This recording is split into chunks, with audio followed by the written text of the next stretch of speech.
go over Maslow's hierarchy of needs and self-actualization.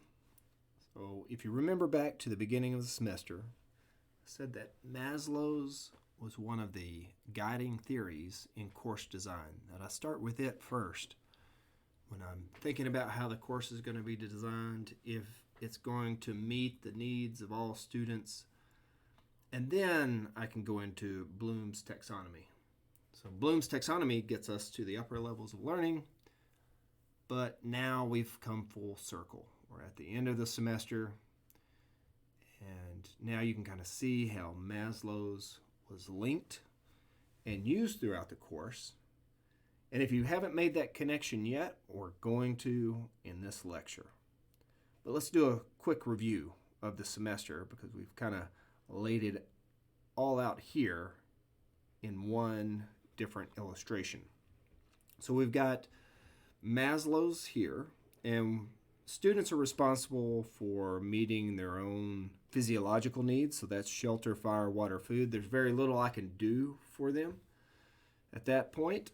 But if you were teaching early childhood education and you notice that a child is not doing well in class and they were doing well before, your first question when you sit down is to try to see if their physiological needs are being met.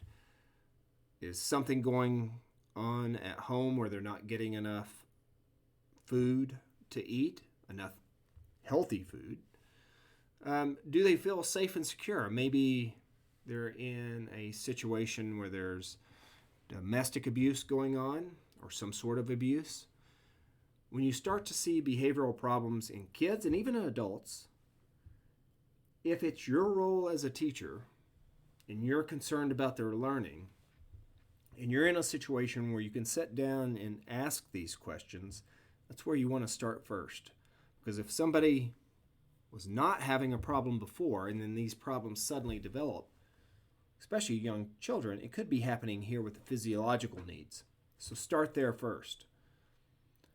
But love and belongingness, these social needs, if those aren't met, they can impact learning.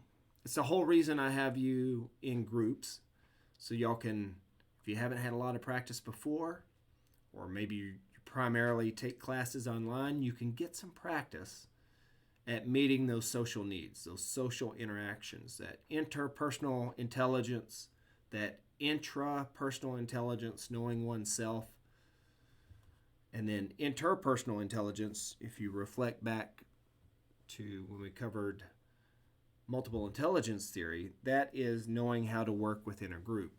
All of those can help you meet those social needs. And for the activities that we did, a lot of times that would boost self-esteem. If you were somebody in your group that was either leading the group and y'all were successful, or maybe individuals were having problems with the activities and linking that explicit knowledge, maybe you took a role within the group and that helped meet these self-esteem needs.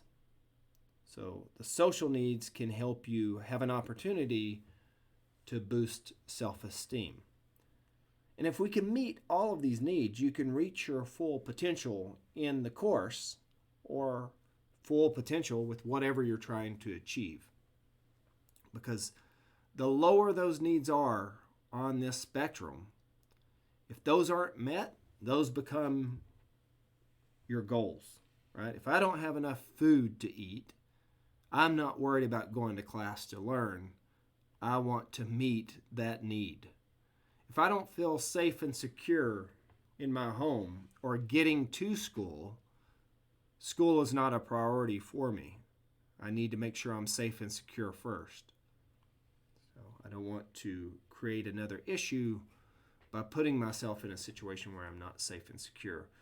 So these lower needs, even though they're at the bottom, they are vitally important to your learning that you meet these needs.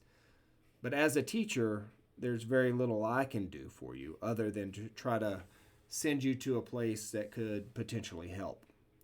Now let's look at Bloom's taxonomy.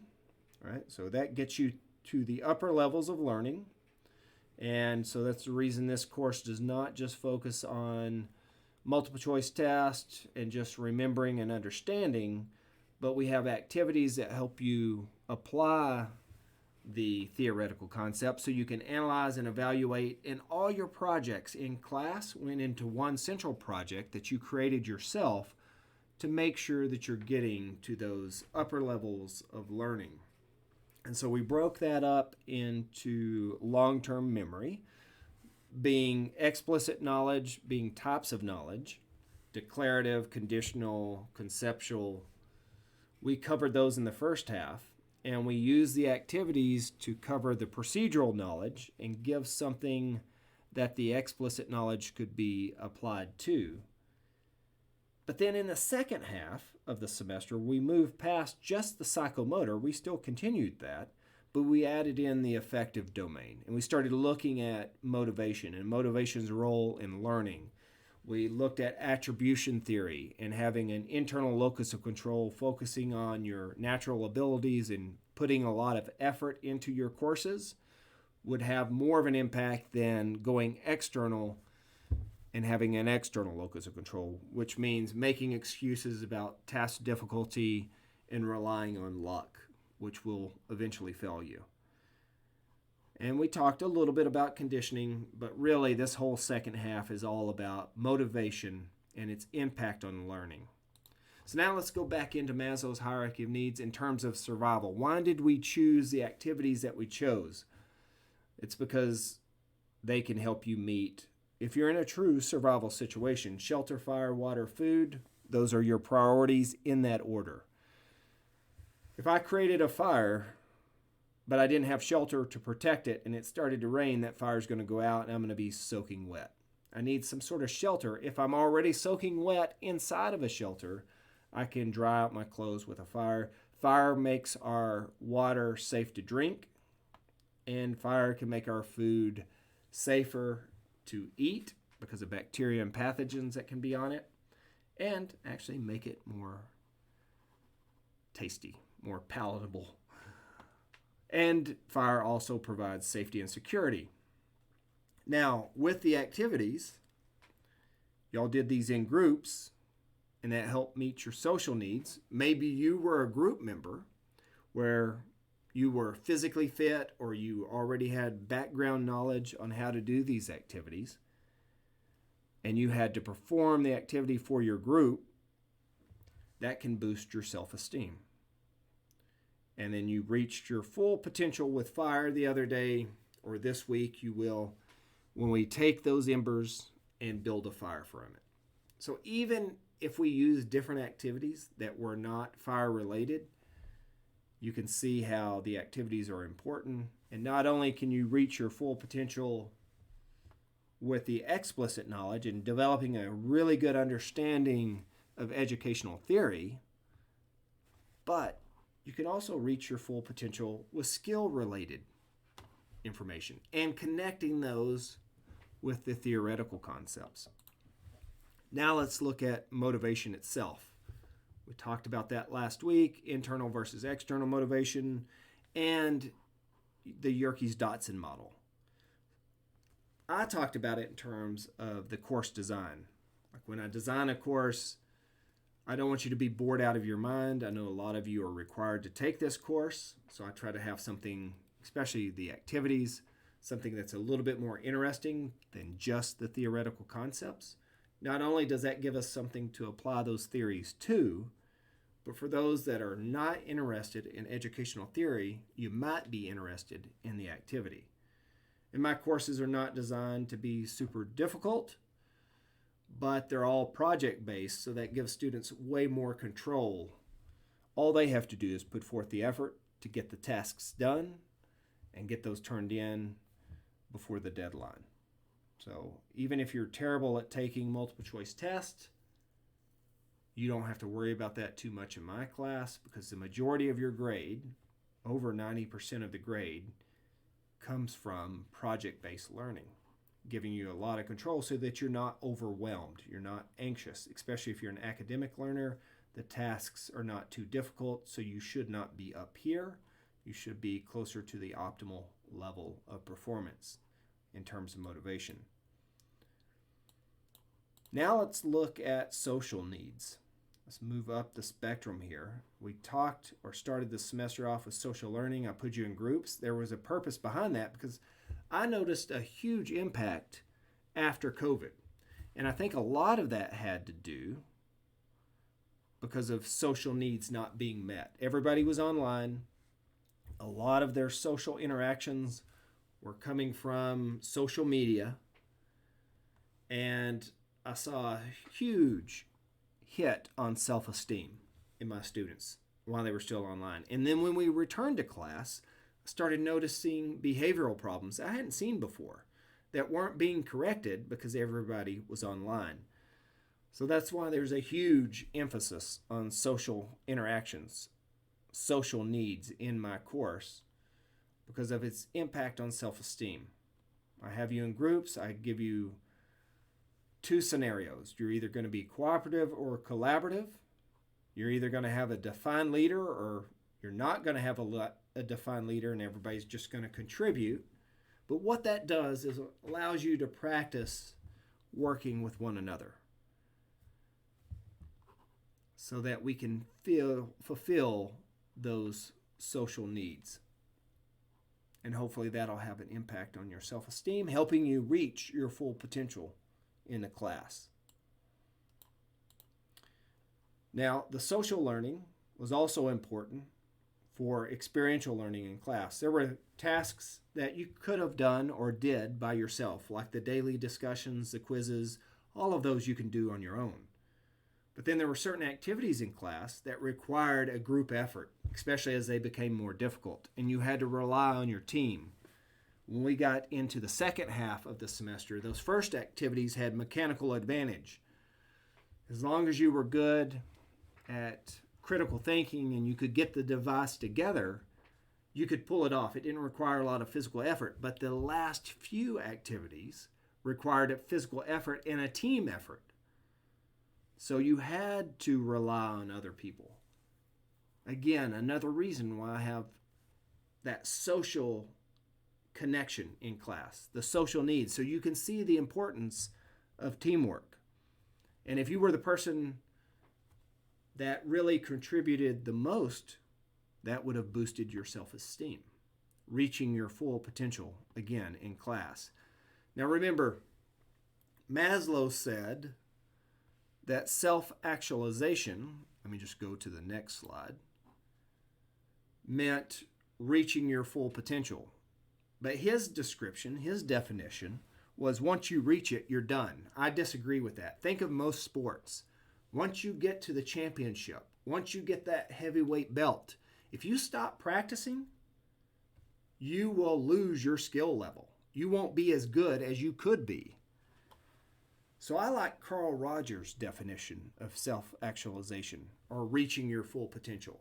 He said once you reach it, it's a continuous process. Just like in learning, you want to be a lifelong learner. Just like in sport, if you're going to maintain that championship belt, you've got to continue to practice, continue to try to get better, continue to go up against the toughest teams. Because if you don't do that, you will no longer be at your full potential. You will revert back to what you were doing before. It's a continuous process. Continuous improvement over time is what you want to strive for. So in this course, we took Maslow's, and for the explicit knowledge, hopefully you could have reached your full potential, like you have a good understanding of these educational theories and how to apply it to your own learning moving forward, how to make you the Navy SEALs of students, meaning that you are adaptive to any teaching style. So when you run up against that tough professor and other people start flunking out, that you know, hey, what I can do to gain control of this situation is take an internal locus of control. I'm not worried about how difficult that task is. I'm not going to make excuses for myself. I'm going to focus on the things I can control, which are your natural ability at that subject. So focus on your learning style, focus on the types of knowledge, and try to take that information in efficiently and put forth a lot of effort. So your ability and effort will give you an internal locus of control where you have control over your own destiny. Because if you go the other way and you start focusing on task difficulty or relying on luck, eventually luck will run out and you start making excuses for yourself if you focus on task difficulty. Internal locus of control is the way to move forward, and it will help you reach your full potential. So not only have you reached your full potential with the theoretical concepts, you've reached your full potential with the activities. Almost everybody in the class, when we do that last activity of the semester, you will reach your full potential. If it is a class where we have used primitive fire, you will have known your favorite method of making primitive fire. You'll choose that, you'll make your ember, and you'll take that ember to flame for the first time. And that is reaching your full potential with the activity. But the moral of this story is the purpose of the activities throughout the semester was to enhance the explicit knowledge, your understanding of how to use the theoretical concept so you could reach your full potential. Because without the activities, we are ignoring the implicit side of learning. We are only covering half of how people learn if we only focus on the explicit, meaning that those theoretical concepts. If all I ever did was lecture in the course, we're only covering half of the types of learning. We've ignored the implicit side, the procedural side of learning. And based on research, the majority of people, when they look at modes of learning, have a kinesthetic component to learning. And that is the reason why we had the activities in class, so we could reach our full potential. Here are some references where I pulled information from. So there's some great resources, especially McLeod has some really good connections with Maslow's and motivation.